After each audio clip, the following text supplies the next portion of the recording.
গণ অভ্যুত্থানের পর সমৃদ্ধ ও ন্যায় বিচারের এক নতুন যুগের সূচনা করার প্রতিশ্রুতি দিয়ে ডক্টর মোহাম্মদ ইউনূসের নেতৃত্বাধীন অন্তর্বর্তী সরকার গঠিত হয়। এই প্রতিশ্রুতির ওপর আস্থা রেখে অন্তর্বর্তী সরকারের সংস্কার কার্যক্রমকে স্বাগত জানায় জনগণ ও বিভিন্ন দেশ। কিন্তু দায়িত্ব গ্রহণের 6 মাস পার হতে না হতে স্পষ্ট হয়ে ওঠে তথাকথিত এই সংস্কারগুলো আসলে নিজেদের স্বার্থসিদ্ধির পদক্ষেপ ছাড়া আর কিছুই নয়। বুধবার এক প্রতিবেদনে তথ্য দেয় লন্ডন গ্লোব।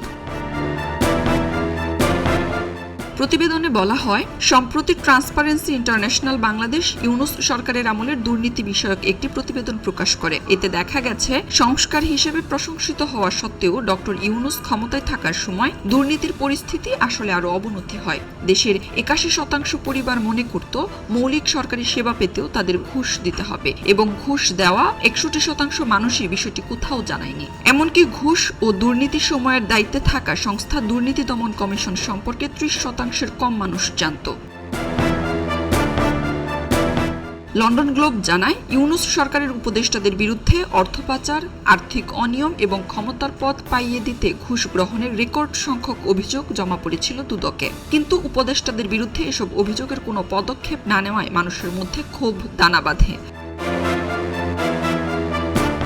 দুদক সূত্র জানায়, আশার কথা, তাদের দুর্নীতির বিষয়ে তদন্তের ব্যাপারে একটি ইতিবাচক আগ্রহ বা তাগিদ রয়েছে। দুদক ডক্টর ইউনূস সরকারের এসব দুর্নীতির অভিযোগের পূর্ণাঙ্গ তদন্ত শুরু করতে প্রস্তুত, কিন্তু দুদকের শীর্ষ পদটি শূন্য থাকায় তারা তা করতে পারছে না। বর্তমান সরকারের জ্যেষ্ঠ মন্ত্রীরাও সংসদীয় পর্যায়ে ইউনূস প্রশাসনের বিরুদ্ধে দুদকের তদন্তের আহ্বান জানিয়েছেন। লন্ডন গ্লোব আরও জানায়, ইউনূস প্রশাসন অন্যান্য ব্যাংকের বিরুদ্ধে কঠোর অবস্থান নিলেও তিনি নিজে যেসব আর্থিক প্রতিষ্ঠানের সঙ্গে সম্পৃক্ত সেগুলোকে বিশেষ সুবিধা দেন। কেন্দ্রীয় ব্যাংকের সাবেক গভর্নরের বিরুদ্ধেও তহবিল অপব্যবহারের তদন্ত শুরু হয়েছে। এ অবস্থায় ডক্টর ইউনূস ও তার দুর্নীতিপরায়ণ সহযোগীদের প্রচার করা ত্রুটিপূর্ণ আর্থিক সংস্কারগুলোকে বিএনপি সরকার যদি সমর্থন দেয়, তবে তা হবে সরকারের জন্য একটি বড় ভুল।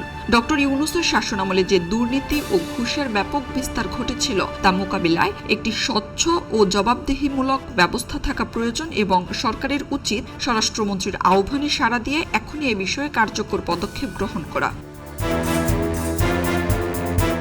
এছাড়া কোনো স্পষ্ট বা গণতান্ত্রিকভাবে নির্ধারিত জনরায় ছাড়াই তারা ব্যাংকিং ব্যবস্থায় আমূল পরিবর্তনের মতো অত্যন্ত বিতর্কিত সব সংস্কার কার্যক্রম হাতে নেয়। এসব পদক্ষেপ গ্রহণের দায় তারা Beximco, Orion group, S Alam group ও নাবিল গ্রুপের মতো দেশের শীর্ষস্থানীয় কয়েকটি ব্যবসায়ী গোষ্ঠীর উপর চাপিয়ে দেয়। কেন্দ্রীয় ব্যাংকের তৎকালীন গভর্নর আহসান মনসুরের নেতৃত্বে পরিচালিত এসব সংস্কার ও পদক্ষেপ সে সময় আর্থিক খাতের অনেকের মধ্যেই উদ্বেগের সৃষ্টি করে। এখন সেই পদক্ষেপগুলোর পেছনের প্রকৃত উদ্দেশ্যও ধীরে ধীরে উন্মোচিত হচ্ছে বলে জানায় লন্ডন গ্লোব।